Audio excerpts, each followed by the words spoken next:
का दादा कौन है, हमको दे बता। ये जानने के लिए कृपया सुनिए। जगत गुरु तत्वदर्शी संत रामपाल जी महाराज के अमृत वचन सर्व पवित्र धर्मों के पवित्र शास्त्रों के आधार पर। तो कहने का भाव यह है कि परमात्मा ने 600 वर्ष पहले आकर ये तत्व ज्ञान बताया था। तो जब काल से बात हुई थी और परमात्मा अपने जोगजीत पुत्र के रूप में आए थे, जब काल के लोक में प्रवेश किया, किस लिए आए थे? कि हमें दुखी देखा कि ये मेरे बच्चे वहाँ कितने सुखी थे, कोई दुख नहीं था, कोई मृत्यु नहीं, कोई कैंसर नहीं, कोई कोढ़ नहीं, कोई बीपी हाई ना लो होता था, ना कोई शुगर बीमारी थी, और ना इनको खाने का अभाव था, मजदूर बने फिरते। काल ने हमारे को कितना मूर्ख बना रखा है। किसी के पास थोड़ा सा पद मिल जाता है तो नीचे वालों को इतना दबा के रखता है, सब अपने कर्म फोड़ता सारा दिन, उनकी आत्मा दुखा दुखा के।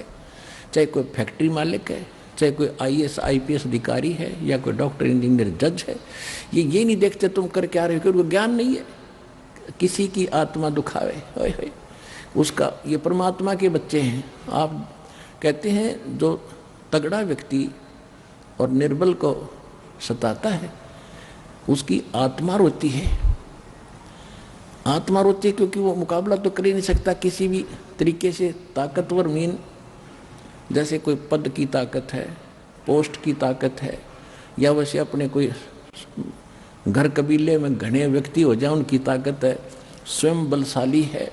तो इस तरह का व्यक्ति गरीबों को सताता है, अपने से नीचे वालों को इतना तंग करता है कि जितना वो कर सकता है बिना ज्ञान के। तो यहाँ परमात्मा ने आके बताया है कि कबीर गरीब ना सताइए, जाकी मोटी हाय, और बिना श्वास की जीव से लो भस्म हो जाए। देखो कहते हैं गरीब को ना सताना, आपकी ये हालत हो जाएगी, क्योंकि वो तो जीवित श्वास है, आत्मा से उसका कनेक्शन है, रो रहा है, उसकी आत्मा दुखी है, तो उसको जरूर प्रतिफल मिलेगा, 2 दिन पीछे मिल जाएगा। उदाहरण दिया है कि जैसे पहले एक धौंकनी होती थी, पशु के चाम की बनाई जाती थी, और लोहार और सुनार लोग उसी का प्रयोग करते थे। उसमें ऐसे एक हैंडल सा लगा लेते थे, उसको पकड़ के ऐसे करते थे, आगे उसका एक छोटा सा सुराख होता था उस चमड़े में, और वहीं से वो हवा लेती थी और फिर ऐसे छोड़ते थे, तो वो हवा फूंक मारती थी अग्नि में, ऐरन में, जहाँ पर लोहे को गर्म किया जाता था, पिघलाया जाता था। तो परमात्मा कहते हैं कि वो बिना जीव की श्वास, यानी मरे हुए पशु की खाल की श्वास ने लो को भस्म कर दिया। और ये तो जीवित सांस है, आहे जो आए है। कहते ये गरीब ने ना सताइए, जाकी मोटी हाय, और बिना जीव की श्वास से लो भस्म हो जाए। और तुम तो जीवित श्वास को दुखी कर रहे हो, तुम्हारा क्या हाल हो जाएगा। तो इस काल ने हमें न्यों भी एक दूसरे के साथ अपने कर्म बिगाड़ने के लिए सिस्टम पूरा फिट कर रखा है कि इनकी ब्रांडमाटी कर दूं, और फिर ये अपने वो एक दूसरे का किया कर्म यहाँ भोगते रहे और आजीवन दुख पाते रहे। और परमात्मा इसलिए आते हैं कि ये बुरा करते हैं अनजाने में। आज किसी की चोरी की, निंदा की है, उसका अगले जन्म में फिर देना पड़ता है।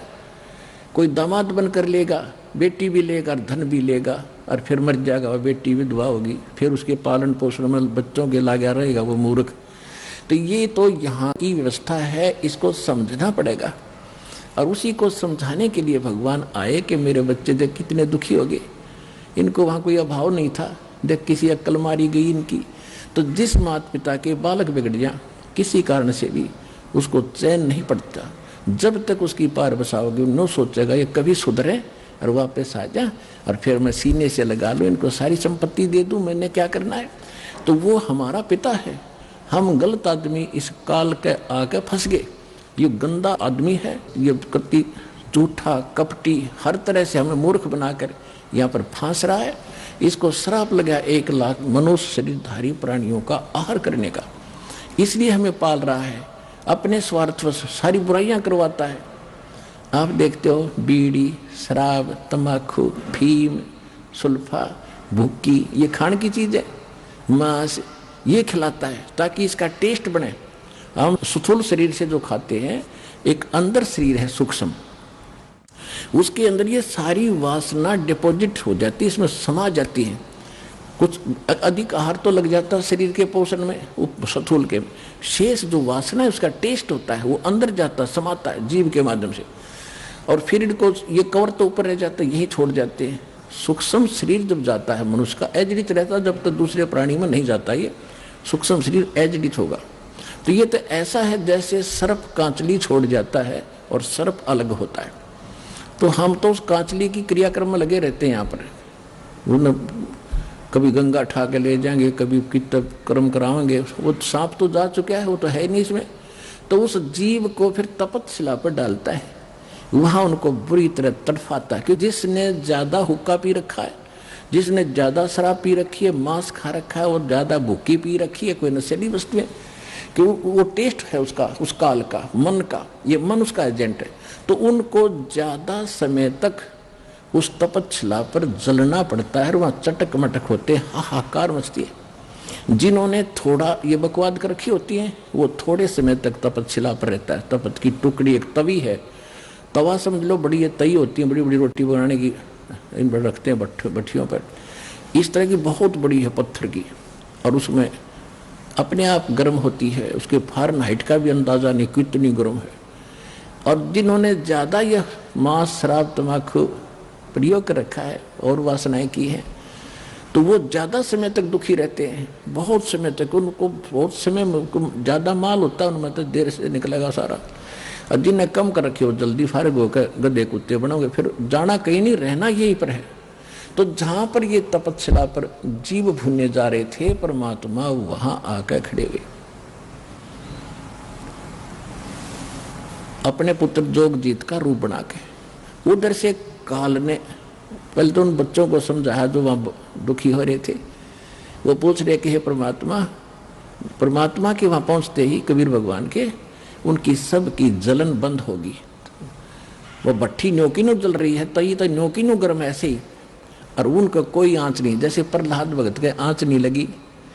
भगवान की कृपा से एक बिल्ली के बच्चे, एक कुम्हार ने आवा लगाया था, आवा लगाते थे मटके पकाने के लिए। कच्चे मटके में बिल्ली की आदत होती है कहीं से बच्चे उठाए कहीं रख दिए, उसने रातों रात एक मटके में बच्चे रख दिए। कुम्हार ने वक्त से आकर वो घड़ा नीचे दाब दिया, पहुंच गया जहाँ भी ठाठा धर दिया फटाफट जल्दी में, और अगले दिन उस दिन आग लगा दी उसमें। फिर वो बिल्ली आई घूम फिर के आहार करके, तो उसके चारों तरफ रोए, हाहाकार मचा रखा, बच्चे म्याऊ म्याऊ करे।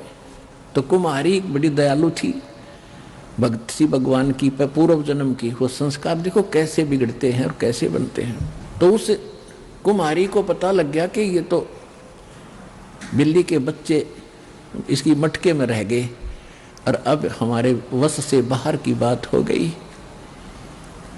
और अब माँ को पता होता है बच्चों का कितना दुख है, वो भी माँ थी और बिल्ली भी माँ थी।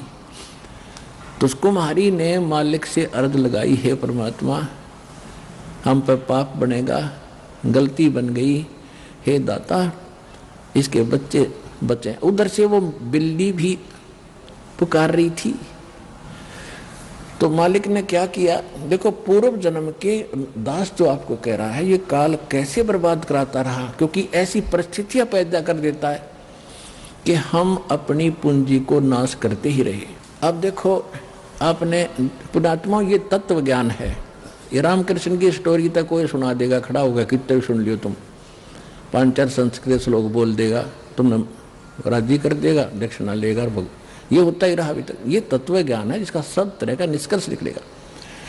अब प्रश्न चल रहा है कि तुम्हारी चोरी हो रही है, तुम यहाँ पूंजी कभी इकट्ठी करते हो, फिर चोर कैसे कैसे तुम्हें लूटते हैं ठग। अब जैसे एक टटीरी थी, महाभारत में प्रकरण आता है, ये सत्य कथाएं हैं। आज तो वैज्ञानिक पाक के इनमें ना समझ माती ना हो, बाकी सच्चाई मिटा नहीं करती किसी के ना मानने से। महाभारत में एक कहानी आती है कि एक टटीरी पक्षी है, टटीरी, उसने कुरुक्षेत्र के मैदान में अंडे उत्पन्न कर दिए, जमीन पर पैदा करती है वह अंडे, और उधर से क्या हो गया, महाभारत के युद्ध का समय वहीं उन्हीं दौरान खड़ा हो गया, दोनों तरफ सेना आने लगी। तब उसने देखा ये कमाल हो गया, तेरे बच्चे मारे जाएंगे, घोड़ों के हाथियों के पैरों के नीचे रथों के नीचे आके कट जाएंगे। तो उसने भगवान से अर्ज लगाई, हे परमात्मा मेरे बच्चों की रक्षा करना। अब देखो दास तो आपको बार बार बताता है। तो उसी समय परमात्मा ने उसकी अर्ज सुनी। ऊपर से इंद्र के हाथी का एक घंटाड़ा टूटा, 88,000 मन का था। 88,000 मन, एक मन 40 किलो का होता है। 88,000 को गुणा करके देख लियो कितने क्विंटल बनेंगे 40 से। तो वो आके गिर गया, इतना भारा। अब उस महाभारत के युद्ध में किसने फुर्सत थी, किसने देखा, किसने देखा। महाभारत हो गया, 18 करोड़ आदमी इकट्ठ के मर गए, और वो अंडा के आंच भी ना लगी, वो नो के नो बच्चे बन गए, वो नो के नो अंडे सुरक्षित पाए। फिर बाद में देखा भाई यूं क्या है ना, होता है वो सब ने लाग लू को गिरा टेढ़ा, तो बच्चे पाए नो के नो, और टटीरी वहां आके बैठ गई। तो कहने का भाव ये अपने आत्मा, टटीरी ना तो राम की पूजा करती थी, ना श्री कृष्ण न जाने थी, ना कोई विष्णु उस समय जानती थी, किसी को नहीं जानती थी। इसी तरह ना बिल्ली जानती थी किसने पुकारूं, आत्मा रोए थी। उस समय परमात्मा, आत्मा परमात्मा को याद करती है, चाहे पशु की है चाहे पक्षी की। और उनकी सुनाई कैसे होती है, अगर उनके पूर्व जन्म के कोई पुण्य उनके साथ थे तो वहां बचाव होता है। जैसे दास पहले श्री राम श्री कृष्ण जी का, विष्णु जी का पुजारी था, हनुमान जी का पुजारी था, और घर में जो भी सुख हो रहे थे, सुख हम पहला सुख मानते थे, ब्याह हो गया, विवाह के बाद बेटा बेटी हो गए, क्या बात हुई, और सोचते थे मेरे भगवान ने दे दिया, श्री राम ने दे दिया, कृष्ण ने, जो सा भी सामना आ जाता उससे का शुक्रिया कर देते थे। ध्यान में आते ही हाँ हनुमान जी ने दया कर दी, बाबा श्याम जी ने दया कर दी। अब दया, अब पता चला, सूक्ष्म ज्ञान की रोशनी से पता चला कि ये तो हमारा पूर्व जन्म का संस्कार ही हमें मिल रहा था। जैसे पास हो गए बच्चे, इसी में खुशी मनाते हैं, बच्चे को तो वही बड़ी भारी बात होती है और बड़ा हर्ष का काम होता है कि पास हो गया, हो फिर नौकरी मिल गई, कहना है क्या, अच्छी सर्विस मिल गई। तो ये सब हम अपने इन भगवानों को देते थे जिनकी हम पूजा करते थे, श्रेय उनको देते थे, क्रेडिट। अब पता चला ये तो कुछ कर ही नहीं सकते थे, वो तो कबीर परमात्मा ही पिछले जन्म के संस्कारों से ही आपकी मदद करता आ रहा था, चाहे कोई पशु है चाहे कोई पक्षी। तो इस प्रकार हमने इस ज्ञान को समझना है। परमात्मा सत्संग के अंदर हर पहलू पर भी प्रकाश डाला जाता है ताकि आप अच्छी तरह दृढ़ हो इस ज्ञान पर। ये एक ऐसा सामूहिक सत्संग स्थल है, ऐसा शिक्षा स्थल है जिसमें प्रथम कक्षा के बच्चे भी आते हैं, यही पढ़ाई जाती है, इसको इकट्ठा ही बैठा के। और इसमें दूसरी कक्षा के यानी तो दूसरी बार हाजिरी लगवाने आए हैं, प्रथम कक्षा के तो इसमें पहला नाम प्राप्त है, दूसरी के जिनको सतनाम प्राप्त है, और फाइनल वाले भी हैं जिनको सार नाम प्राप्त है। तो सबको ही ज्ञान दिया जाता है, और इस ज्ञान की रह रहकर सबको आवश्यकता होती है। सार नाम प्राप्त करके इंसान कोई खुदा नहीं बन जाता या मुक्त नहीं हो गया वो, यदि उसकी वो इस ज्ञान को आधार बनाकर अपना जीवन नहीं जीवेगा तो कभी भी फेल हो जाएगा, यहीं फिर काल का फंस जाएगा। इसी तरह कमाई तो उसकी नो की नो बच जाएगी जो कमाई कर ली, लेकिन यहीं रहेगा तो फिर उसको इसी तरह कभी ब्रह्मा बनाएगा, कभी विष्णु, कभी शिव बनाएगा, फिर देवता बनाएगा, फिर बिल्ली बनाएगा। वो पूंजी तो इस समय की होगी आपके पास, और वहाँ आपको ठगा जाएगा। एक दूसरे को दुआ, बच्चों के लिए ही भिक्षा भीख मांग मांग कर, दुआएं दे देकर। ये देखी बुढ़ा बुढ़िया, पुराने समय में बुढ़िया क्या करती थी, कोई बहू आती थी, कोई बड्डी शानी उससे के पैर दबाया करती थी बड्डी के, और वह आशीर्वाद देती थी, हे बेटी तो पुत्ता फड़ियो दूधा नहाइयो, और तुम बूढ़ सुहागन हो। बूढ़ सुहागन माने बुढ़ापे तक नाम रहे तेरा पति, ये आशीर्वाद देती थी। तो वो जितनी थोड़ी बहुत पूंजी उनमें बची थी वह बहू तो दे दी, हाँ बहू फिर आगे दे देगी अपनी बहू आते ही, और अंत में कोई से पीछे कुछ पल्ला कुछ नहीं रहा। अब हम ऐसी गलती नहीं करेंगे, किसी को दुआ नहीं देना, किसी को आशीर्वाद देकर अपनी चोरी मत करवाना, ठगवाना मत। अपने बच्चों को भगवान से जोड़ दो। अब बेटा आप भी कमाई करो, तुम भी मजदूरी करो भगवान की, या आप पे सुखी रखेंगे, सारा धन इनके पास भी हो जाएगा। ऐसी गलती नहीं करना जो आपको हर पहलू पर सत्र किया जाता है। और हमने देखा पहले तो वो बुढ़िया अपनी बहू अपनी सासू के पैर दबा रही, एक फार्मोटी कराती 5-2 मिनट, और वह नरियत आशीर्वाद दे देती बिना गिनती के। और फिर सासू बहू का हो गया झगड़ा, और फिर नौकरा तेरे भाई मरियो, तेरे भतीजे मरियो, तेरा नाश होइयो। वह बुढ़िया फिर दूसरे बैंड पकड़गी, दूसरा स्टेशन पकड़गी।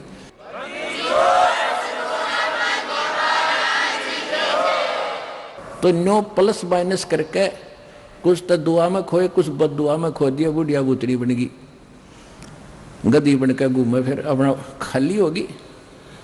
तो ये वो चोरी हो रही है, और उसको जगाने के लिए परमात्मा ने पहले तो मालिक आए स्वयं, गांव गांव में, नगर नगर में कहीं खड़े हो जाते थे डंडोरा लेकर एक तारा, ये सुनाते थे। अब जो प्रसंग चल रहा था वहीं आते कि जैसे वो बिल्ली के बच्चे जो थे आवे में, और बिल्ली चारों तरफ रो रही थी, हाहाकार मचा रही थी। उधर से प्रहलाद भगत भी एक ऐसे पिता का जन्मा था जो कति नास्तिक और खुद भगवान बना बैठा था, लेकिन वो पिछले संस्कार का बालक था। कभी इसी जन्म में उसने भक्ति की थी, वो भक्ति की अब तभी तक कसक उसमें थी। राक्षस परिवार में भी जन्म लेकर उसमें भक्ति की आस्था थी, तो पिछले जन्म का पुण्यकर्मी प्राणी था। और उस पिछले पुण्य से ही उसकी कबीर परमात्मा ने ही नरसिंह रूप धारण करके उसकी मदद की थी। इन विष्णु वैष्णु का व्योत नहीं था। अब धीरे धीरे आपके प्रकाश में आएगी सारी कहानी। अभी तेने मूर्ख बना रखा था, हमने सिर्फ एक सटोरी सी बना कर छोड़ दी थी, कथा सुना दी थी। प्रहलाद को क्यों बचाया, अन्य को क्यों नहीं बचाया कभी ऐसा? और यहाँ सबको बचाएंगे जो जो नाम ले रहे, तो आप तारे सामने दिखा दूंगा कितने रक्षा कर रहे परमात्मा, पल पल में कर रहे हैं। ऐसी ऐसी दुर्घटना सुनाते हैं बच्चे, ऐसी ऐसी परिस्थितियों में परमात्मा मदद करते हैं। अब प्रत्येक के साथ कर रहा है। वो पिछले जन्म के थे, अब ताजे और बना दिए हमने, अब इनसे भी साथ होगा भगवान, इनके प्रतिफल भी आपको देना शुरू कर देगा।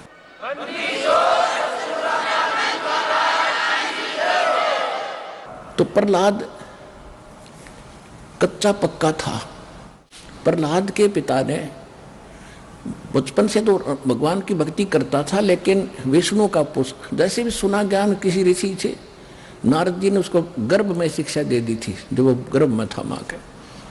उसके आधार से वो विष्णु जी का पुजारी बन गया। और विष्णु का दुश्मन हिरण्यकशिपु उसका पिता, उसने ब्रह्मा की भक्ति करके शक्ति प्राप्त कर ली, थोड़ी बहुत सिद्धि शायद उस हल्दी की गांठ से पंसारी बन गया कि मैं ही खुदा हूँ, सुबह मरूँ ना शाम मरूँ, आशीर्वाद ले लिया, पशु से मरूँ ना पक्षी से मरूँ, अमर मान लिया अपने आप को। इस कारण से उसने अपने बेटे से कह दिया कि विष्णु का नाम नहीं लेगा, भगवान की भक्ति नहीं करेगा। अब वो कुछ उसको क्या किया कि एक सांडा और मुर्का नाम के 2 भाई थे ब्राह्मण, वो आचार्य थे, गुरु थे, जो उस प्रहलाद को और वहाँ के अन्य ब्राह्मणों के बच्चों को पढ़ा करते। ये खुद भी ब्राह्मण था हिरण्यकशिपु। तो प्रहलाद को उनके पास भेज दिया कि तुम इनको पढ़ाओ और मेरे को भगवान इसके अंदर जचाओ। तो उस समय प्रहलाद कच्चा पक्का सा हो रहा था कि भी हो सकता, ये भी हो सकता। रोज देखो एक झूठ ने 100 बार सुन ले तो वह सच्ची सी बन जाती है। इसी स्थिति में परमात्मा ने उसको फिर दृढ़ तक करना था। वो बिल्ली रो रही थी और कुमारी भी रो रही थी, और प्रहलाद उसी रास्ते से अपने गुरु उस पाठशाला में जा रहा था, सांडा मुर्का वाली पाठशाला में। जब वह माई रो रही थी, बिल्ली का तो उसने नहीं ध्यान दिया क्यों रो रही है। उस कुमारी से पूछा कि माई क्यों रो रही हो आप, बताओ। उसको पता था राजा का लड़का है, बताऊंगी कि महाराज मेरे से गलती बन गई और इस बिल्ली के बच्चे अंधेरे में और किसी मटके में चले गए कच्चे में, अब इसमें आग भयंकर लग गई है, आग चल पड़ी है। पहले कहते हैं ये जो आवा था 1 महीने में पका करता था। और फिर क्या हुआ तो उसने बताया कि 1 महीने तक कभी को छेड़ नहीं सकता, इतनी अग्नि होती है इसमें।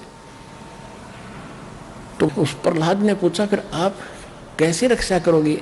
कि भगवान करेगा, अब मनुष्य नहीं कर सकता, अब जीव नहीं रक्षा कर सकता, अब तो राजा भी नहीं कर सकता। राजा मान ले सैनिकों को बुलाकर मटके तो बुझा सके, मटके निकाल सके, लेकिन वो तो मर लेंगे, इतने एक का जल में मर जाएंगे वो बेचारे। तो भगवान ही बचा सकता है। क्या माई भगवान विष्णु जिससे वो भगवान है, यानी क्या माई भगवान इतना ताकतवर है कि वहां भी रक्षा कर देता है? कहाँ बेटा। हाँ महाराज, परमात्मा इसीलिए कहते हैं। कहने लगा माई जब तुम ये आवा तुम्हारा पक जावे, तो उसने पूछा क्या तुझे विश्वास है माई? कैसा होगा? कहा मुझे पूरा विश्वास है अपने भगवान पर।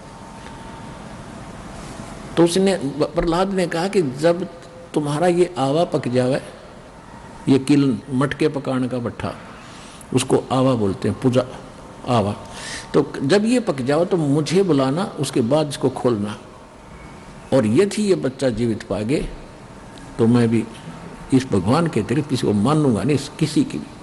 और नहीं तो माई खबरदार, आज के बाद तेने राम का नाम यहाँ पर ले दिया, मेरे पिता का नाम लिया करो।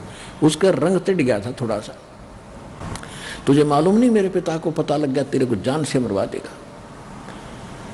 तो माई कहने लगी मुझे मालूम है, लेकिन मेरी मजबूरी है, आपके पिताजी भगवान नहीं है और इनको नहीं बचा सकते, मेरा भगवान बचाएगा।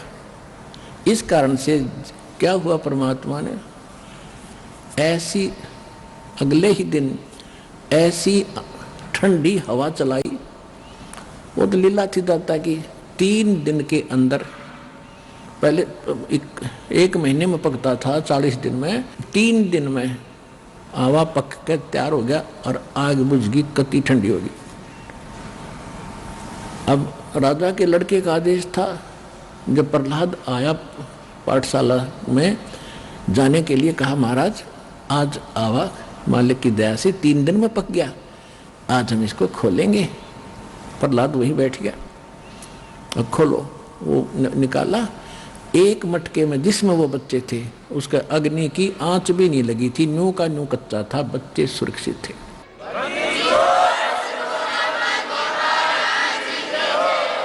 तो उस दिन से प्रहलाद को दृढ़ विश्वास हो गया कि सचमुच भगवान ही कर सकता था, मेरा पिता यहाँ का कोई रोल नहीं था, तो बेशक राजा है और बेशक ये भगवान कहता। तो उसके बाद सांडा मुर्का को भी उसने कह दिया था कि गुरुदेव आप गलत गाइड कर रहे हो, मेरा पिता भगवान नहीं है, भगवान तो भगवान ही होता है, मैं उसी की भक्ति करूँगा। उसके बाद फिर पिता पुत्र की ठनगी थी, हाय हाय, पावेगा अपना किया रे, भोगेगा अपना किया रे मन तू, पावेगा अपना किया रे, भोगेगा अपना किया रे। प्रहलाद पैज परवान करी है, धर नरसिंह अवतारे। प्रहलाद पैज परवान करी थी, धर नरसिंह अवतारे। दीन दयाल दया कर उतरे, एरना कुछ उदर वेदारे, मन तू पावेगा अपना किया रे, भोगेगा अपना किया रे। गरीबदास साहिब जी को परमात्मा कबीर जी मिले थे, गांव छुड़ानी, जिला झज्जर, हरियाणा में। ये किसान थे, जाट थे, खेतों में बहुत बड़े लैंड लॉर्ड थे, 1500-1600 एकड़ जमीन थी, और वहाँ अपने ही खेतों में पाली गए हुए थे, गौवें चरा रहे थे। वहाँ सतलोक से परमात्मा अपने विधान अनुसार कबीर जी जिंदा महात्मा के रूप में आकर उतरे थे। वहाँ एक कुंवारी गायों का दूध पिया था दाता ने, कबीर भगवान ने अपने आशीर्वाद से कुंवारी गाय ने दूध दिया बछिया ने, और वो पिया था, वहाँ का दूध नहीं पिया था। फिर गरीबदास जी को प्रथम मंत्र देकर सतलोक लेकर गए थे, सारा कुछ दिखा के गरीबदास जी को वापस छोड़ा था, पूरे ज्ञान योग से परिपूर्ण कर दिया था। तब उसने कहा था कि प्रहलाद पैज परवान करी, प्रहलाद ने जो दृढ़ता कर ली थी, प्रतिज्ञा कर ली थी कि मैं भगवान की भक्ति करूंगा, हिरण्यकशिपु की नहीं करूंगा। बाप तो है लेकिन भगवान नहीं है।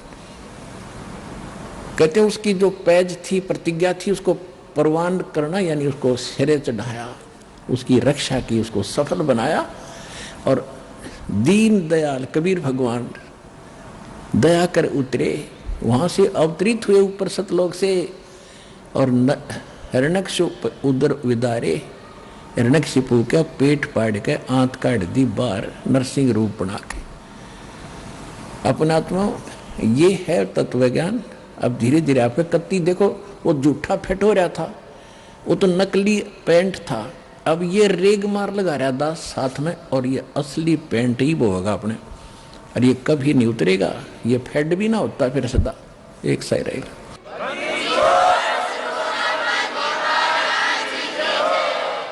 अब प्रसंग चल रहा था, कबीर परमात्मा जोगजीत रूप में वहां खड़े हैं जहां पर वो जीवों को भून रहा था। उनके जाने से वो तपस्या पे बिल्कुल आंच बंद होगी, जैसे बिल्ली के बच्चों के आंच नहीं लगी, सारे और मटके पक गए।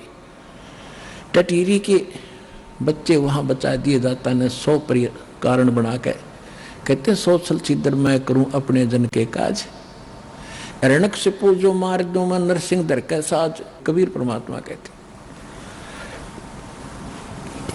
तो वो जब उनको आंच नहीं लगी, अग्नि कुछ दुख नहीं दे रही थी, सब शांत होकर बैठ गए उस तपस्या पे। वहां पर पंडित जी भी थे, ऋषि भी थे, उनके सागिर चेले भी थे, जिनको वो मूर्ख बनाकर वह भक्ति पर ला रहे थे, वो सारे वहीं जल रहे थे, गुरु भी शिष्य भी। तब परमात्मा वहां खड़े हुए, हाय हाय, उनके जाते ही वो जलन बंद होगी। जब जैसे किसी के सिर में दर्द है, पेट में दर्द है, कितना प्यारा आदमी दोरा बैठा और बोलने जी नहीं करे, नहीं दिल करेगा। जब वो पीड़ा खत्म हो जाएगी फिर कुशल मंगल पूछेगा, प्यार से बोलेगा। इसी प्रकार जब परमात्मा ने उनका वो संकट खत्म कर दिया, आंच की जलन बंद कर दी, सारे बैठ के आराम से, और उस अग्नि में बात कर रहे हैं बैठे बैठे। परमात्मा उनको उनने पूछा कि हे भगवान, हम कौन से पाप का दंड भोग रहे? क्योंकि ब्राह्मणों को इतना ज्ञान तो हो ही जाता है, कर्म का ही दुख, कर्म से ही सुख होता है। तब परमात्मा ने बताया कि ये कर्म तुमका यहाँ का नहीं है, ये तो तुमने ऊपर करा था सतलोक में, वहां तुमने गलती की थी, मुझसे भगवान को छोड़कर तुम शैतान के साथ आ गए यहाँ पर। यहाँ तो यही करेगा तुम्हारे साथ ही। कोई जीव सुखी है, ये फूले फले को मंत्री बन गया, प्रधानमंत्री बन गया। परमात्मा कहते सारी पृथ्वी का भी राजा बन गया। चक्रवर्ती राजा बोला करते थे, उसको चकवे राजा बोलते थे, चकवे। तो परमेश्वर ने बताया कि उदय अस्तवित राज चले थे, ऐसी जन ठुकराई, अर्जुन कृषिश्वर कल्प करी, खोज न पाया राई। वो पृथ्वीपति चकवे गए, पूरी पृथ्वी के राजा चक्रवर्ती, उनको संत भाषा में चकवा कहते हैं, चकवे राजा, जिसका पूरी पृथ्वी पर शासन हो। पृथ्वीपति चकवे गए, जिनके चक्र चलंत, रावण श्री खे कौन गण, ऐसे गए अनंत। फिर क्या बताया कि चकवे हो गए चूहा। वो तो चक्रवर्ती राजा थे, फिर बाद में चूहे बन गए मृत्यु के बाद, और फिर उन्हें बिल खुद पंजों से बिल खोद कर रह रहा हो प्राणी, चाट ले उस चक्रवर्ती राजा की उस पोस्ट को। तो यहां परमात्मा ज्ञान दे रहे थे कि तुमने जो गलती की थी वहां पर सतलोक में इस शैतान के साथ आगे, तुम यहां नीचे जाकर तो फूल जाते हो, किसी की नहीं सुनते हो। फिर परमात्मा ने सारी सृष्टि रचना सुनाई, तुम ऐसे मर रहे हो, अब कौन है तुम्हारे साथ? वो माया जोड़ कर रखा है, तो लड़ने बेटे बाप के मरते ही अंतिम संस्कार कराना और बांटने लग जाएंगे, यो मेरा, यो मेरा, यो मेरा। कोई शराब पी कर खो रहा है, कोई किसी तरह बर्बाद कर रहा है, तो उसने बताया कि तुम जो जोड़ का आए थे वो देखो, वो तो गया, तुम्हारे पास है नहीं। अब तुम्हारे पास क्या है? तुमने भक्ति की, 2 लोगों को ठगा, भक्ति गलत करी और इनको ठग के पाप के भागी बने। अब आगे क्या होगा दिखाऊं तुम्हारे को। पंडित जी तू गधा बनेगा, ऋषि जी तू कुत्ता बनेगा। परमात्मा ने बताया है कि स्वर नर मुनिजन 33 करोड़ी, ये सभी बंधे काल की डोरी। काल की डोरी माने काल के विधान में ही है ये सारे। सुर देवता, मुनिजन 88,000 ऋषि, 33 करोड़ देवता, ये सभी काल की डोरी से बंधे हैं, इनकी मुक्ति नहीं है।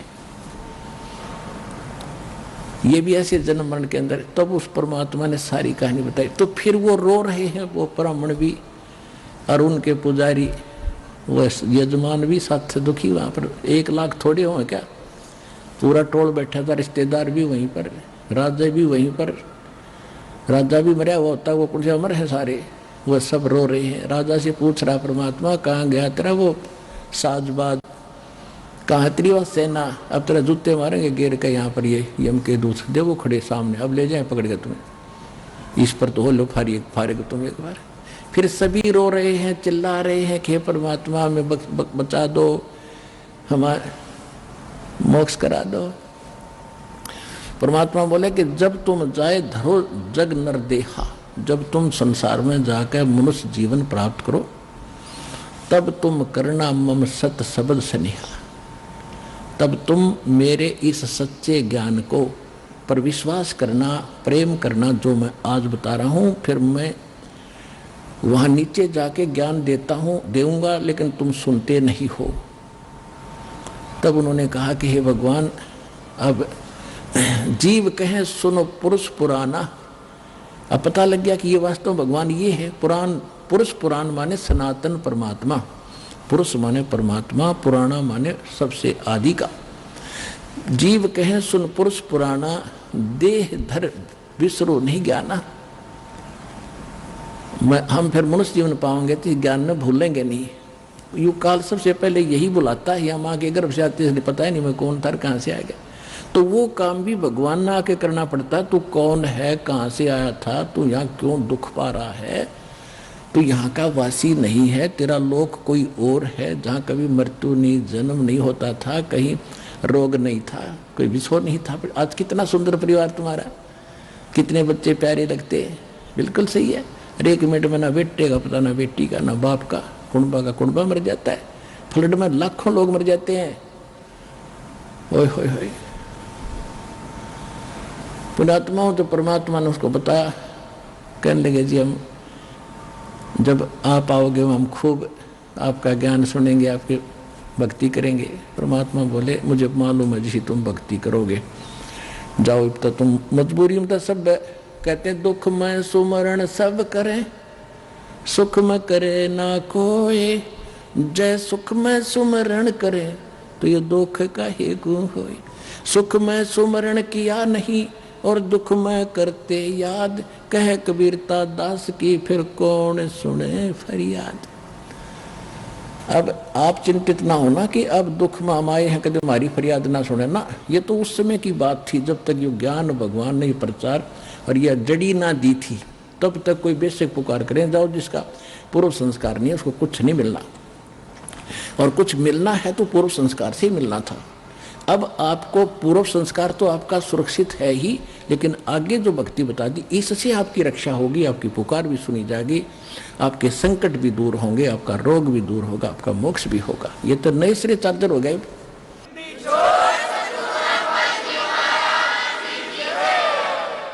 तो वो तो उनके लिए बोली गई थी वाणी, जब भक्ति वो गलत कर रहे थे तब कह रहे थे तुम अब ठीक है, तुम्हारा पूर्व संस्कार का तुम्हें मिल रहा है, जब तक तुम्हारी बैटरी चार्ज रहेगी, पूर्व जन्म के पुण्य तुम्हारे साथ है, कितने को बद करो, कितने खोटे काम करो, वो तो सारी मिलेगी।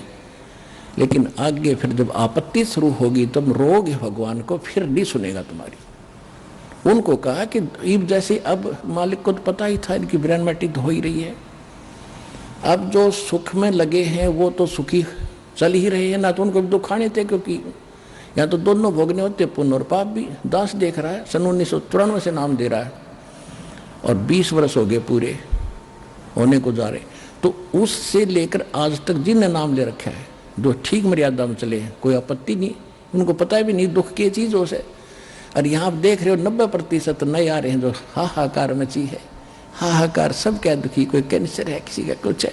हमारी आत्मा भी रोती है बैठकर, बाद में याद करते हैं हे परमात्मा आपके बच्चों का क्या हाल हो गया, आप पर दया करोगे दाता, इनकी बुद्धि भी आप ही बदल सकते हो। ये तो रंग रखे रंग में काल ने मेरे एजेंट छोड़ रखे कि आपका एक दास ये ज्ञान बताने वाला और लाखों करोड़ों की संख्या में इनको बहकाने वाले, आप पर दया बख्शोगे तभी यह बात शरह चढ़ेगी हमारे जीव की बस की।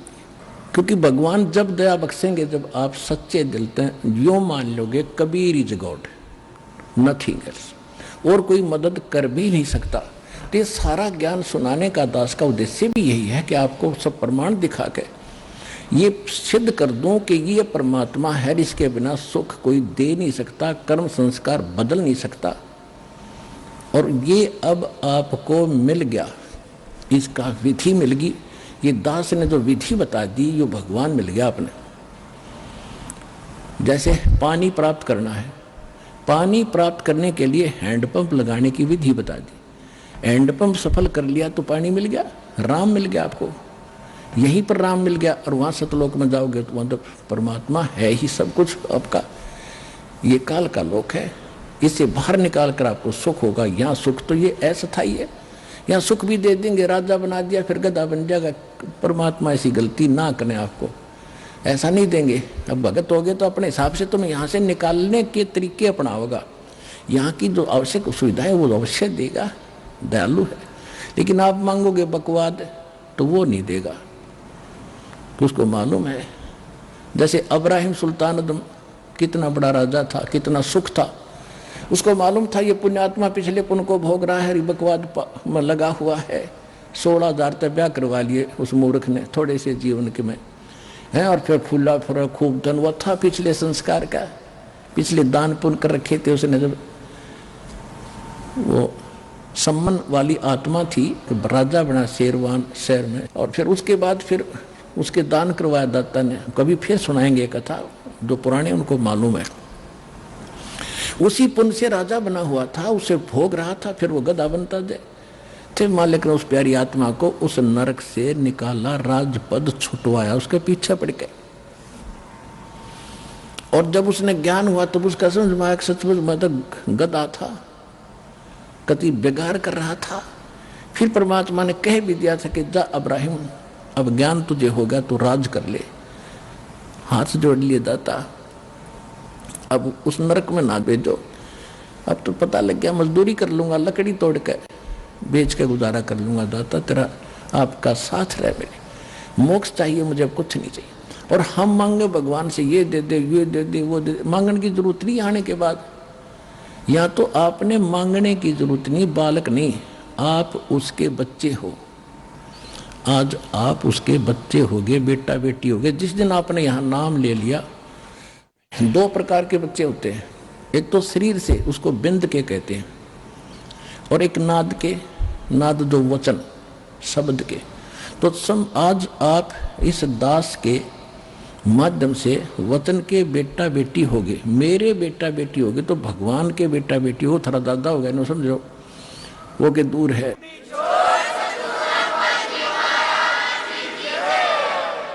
और परमात्मा कहते हैं एक लेवा एक देवा दूतम, कोई किसी का पिता नहीं पुत्र। जैसे सुखदेव ऋषि को ज्ञान था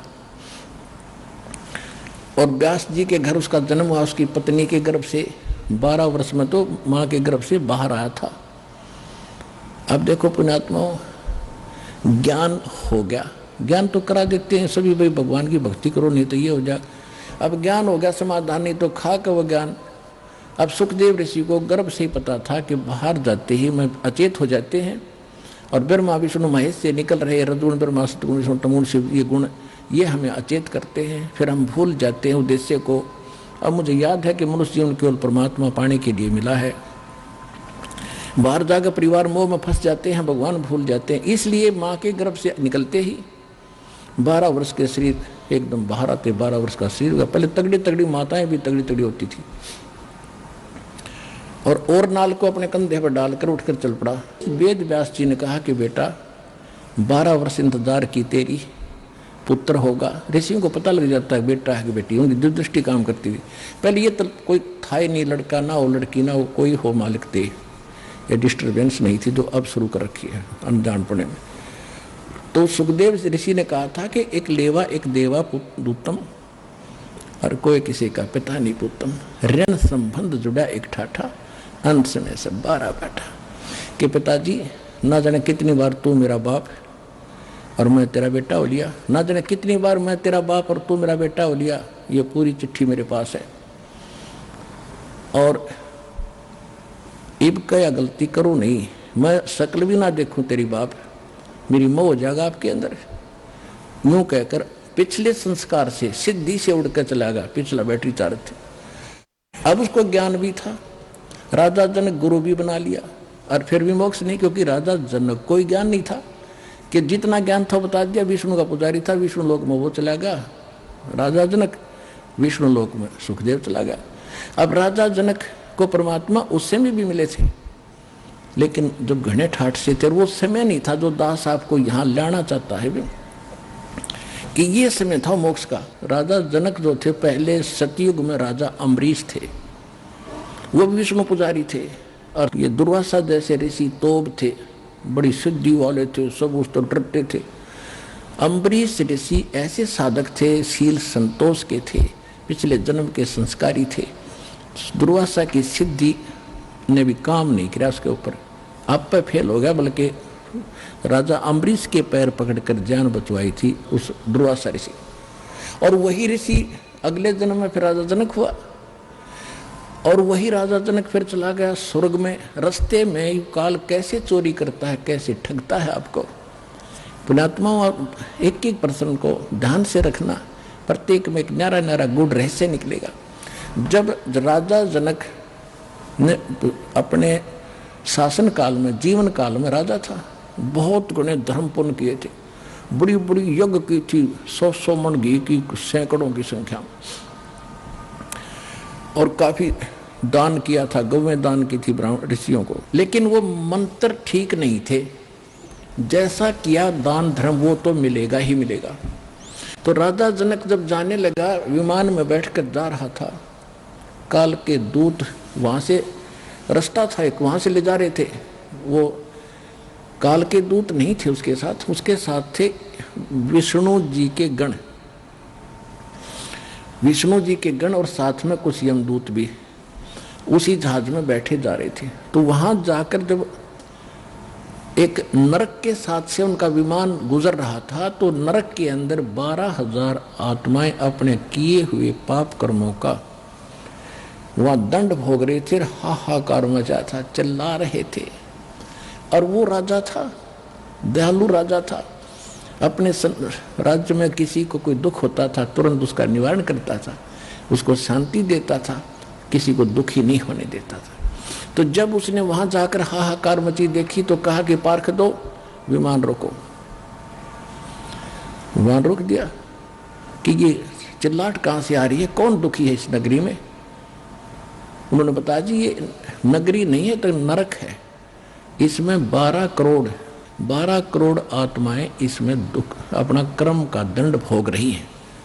आइए अब हम उन श्रद्धालुओं के अनुभव जानते हैं जो जगत गुरु तत्वदर्शी संत रामपाल जी महाराज जी से दीक्षा प्राप्त कर चुके हैं तथा उनके द्वारा बताए गए भक्ति मार्ग पर चल रहे हैं। नमस्कार सर। नमस्कार सर, क्या नाम है आपका? मेरा शेर सिंह नाम है जी। शेर सिंह जी, आप कहाँ से हैं? मैं बहादुरपुर पसोली, जिला बुलंदशहर, उत्तर प्रदेश से हूँ जी। शेर सिंह जी, संत रामपाल जी महाराज से नाम दीक्षा आपने कब ली? सर, मैंने गुरुजी संत रामपाल जी महाराज से जो दीक्षा सन 2013 28 जून को ली। सर, संत रामपाल जी महाराज से नाम दीक्षा लेने से पहले क्या आप कोई भक्ति साधना भी करते थे? जी, जो पारंपरिक भक्ति साधनाएं सभी लोग करते हैं, समाज में प्रचलित हैं, वही सभी साधनाएं करते थे, जिसमें विशेष हम बजरंगबली और जार बाबा को मानते थे, क्योंकि हम राजस्थान में, हमारे पापा जी रेलवे में थे, तो राजस्थान क्षेत्र में रहते थे, हरियाणा के नज़दीक है, सिरसा पड़ता है, तो वहाँ रहते थे। वहीं जारवीर बाबा को सबसे ज़्यादा मैं मानता था। सर, फिर आप संत रामपाल जी महाराज की शरण में कैसे आए?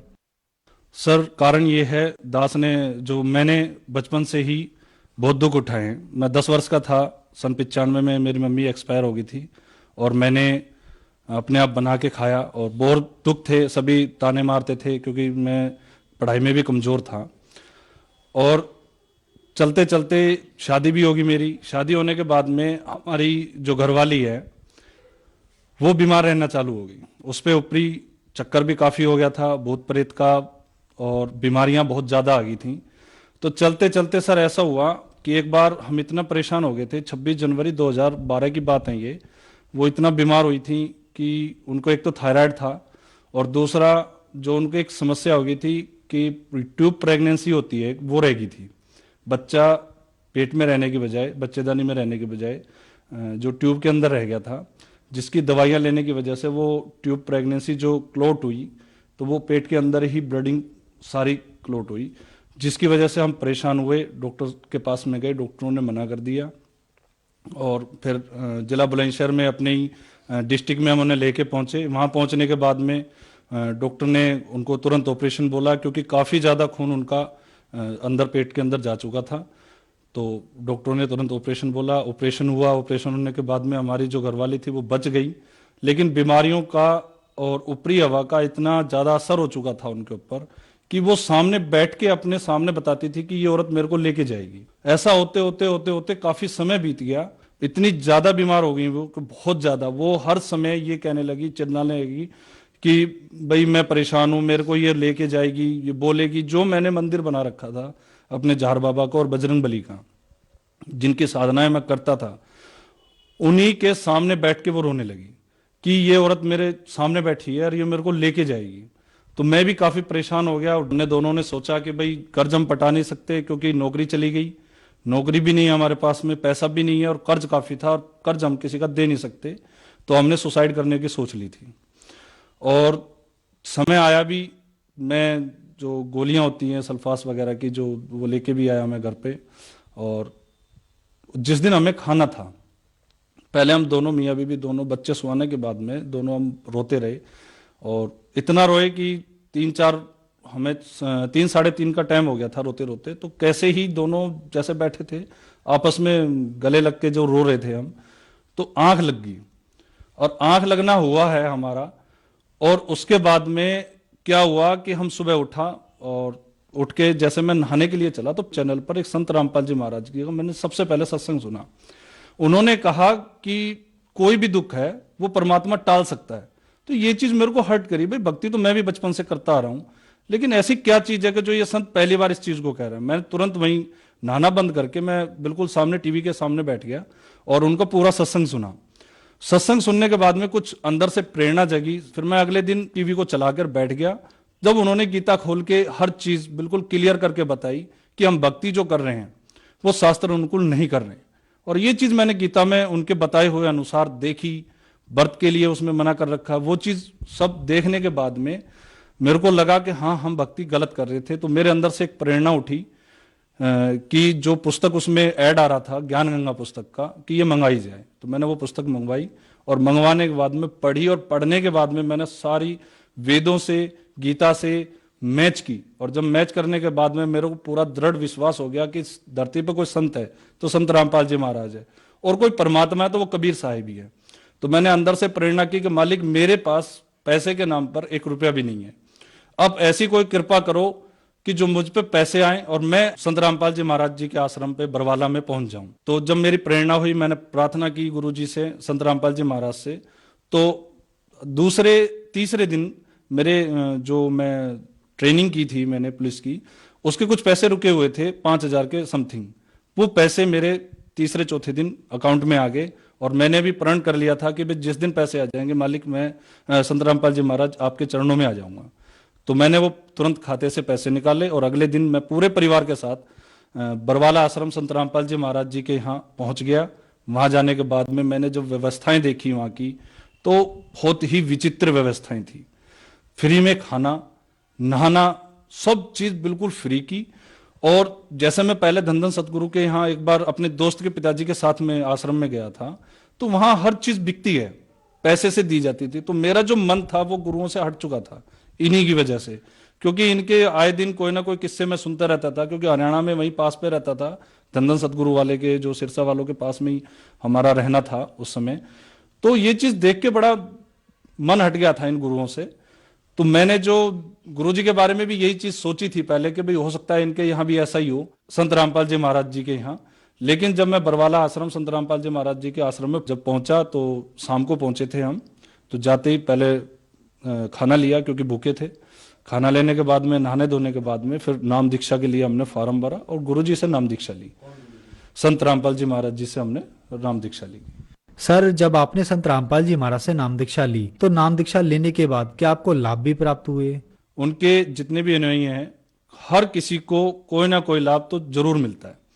लेकिन मैं अपनी बता रहा हूं, एक जब हम परेशान थे, मैंने बताया जैसे कि हमारी घरवाली को जो परेशानियां चलती रहीं, उनके आधार पे एक मैंने कुंडली बनवाई थी। आप जानते हो कि एक यस आई कैन चेंज नाम से जो लाल किताब अमृत वाले हैं, उनके यहां से मैंने कुंडली बनवाई थी और पूरी किताब आई थी मेरे पास में।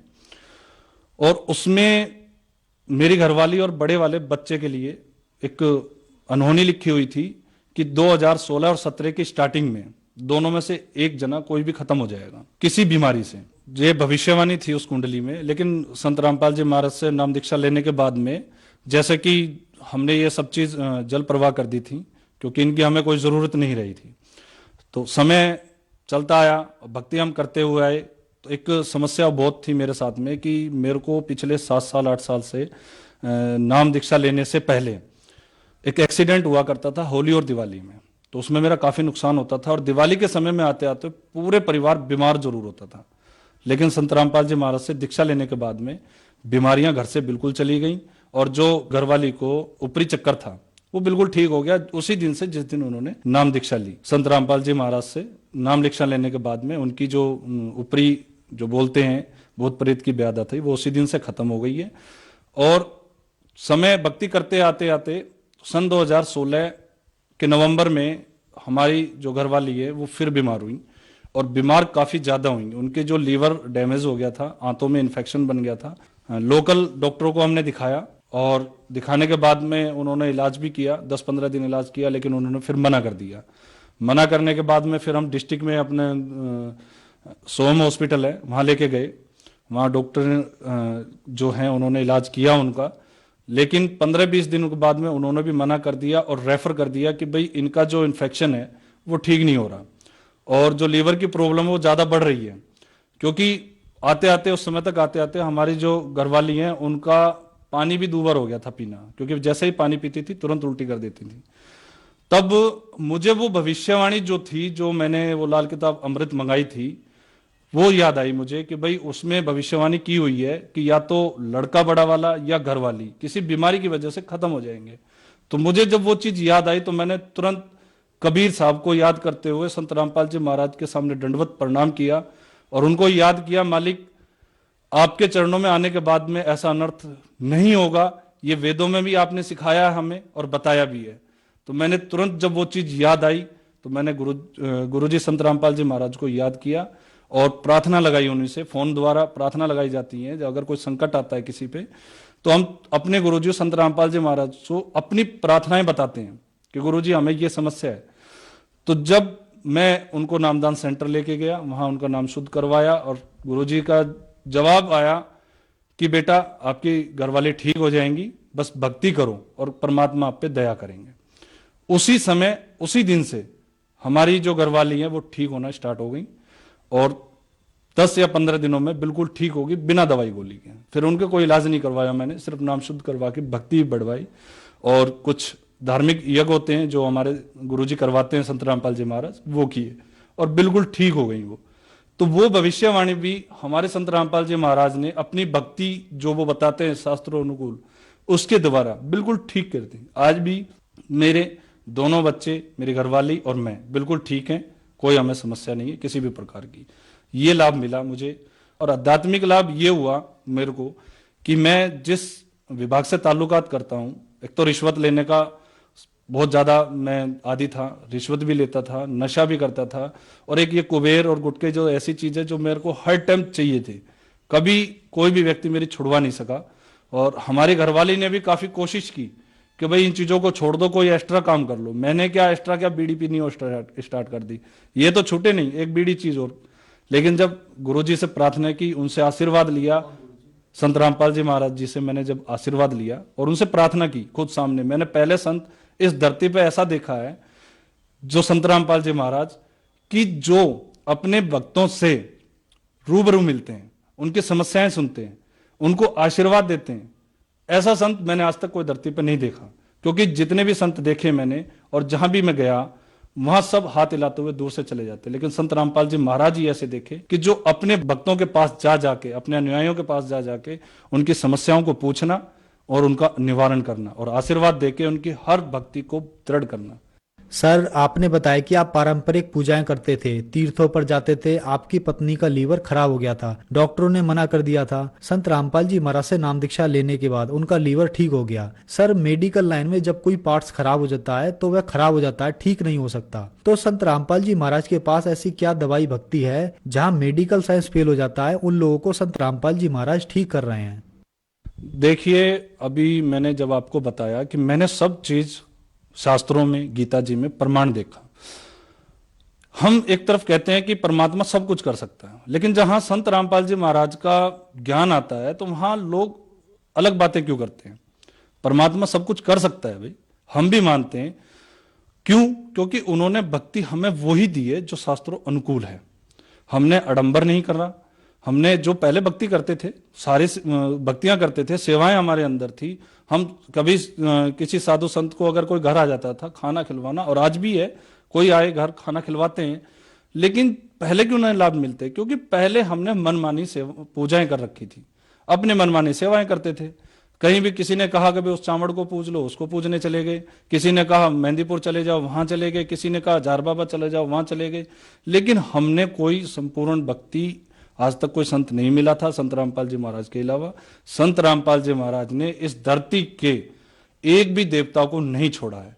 उन्होंने दोपहर की आरती में 33 करोड़ देवताओं की वंदना तक बता रखी है। जब हम सबका आदर करेंगे, सम्मान करेंगे, तो सभी हमें लाभ देंगे। इसका मतलब यह है कि संत रामपाल जी महाराज देवी देवताओं की पूजा करवाते हैं? नहीं, आप पूजा और भक्ति में अंतर है।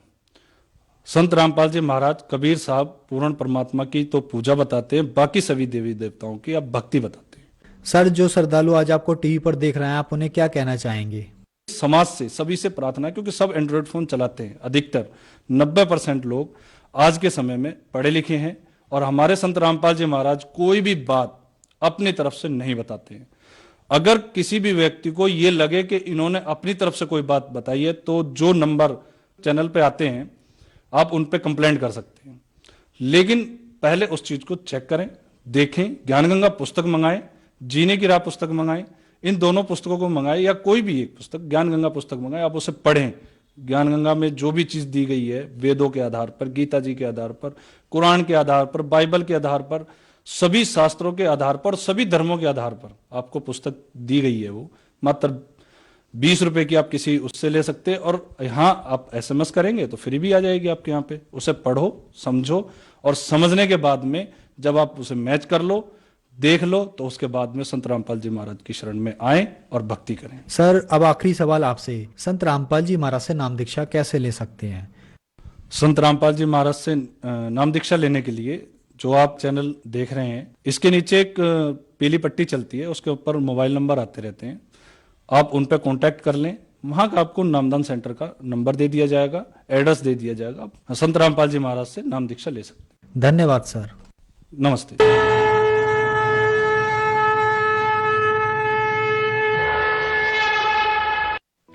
आप सुन रहे थे जगत गुरु तत्वदर्शी संत रामपाल जी महाराज के मंगल प्रवचन।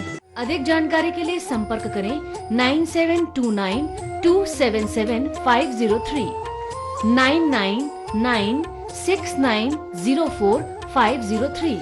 हमारी वेबसाइट है www.jagatgururampalji.org।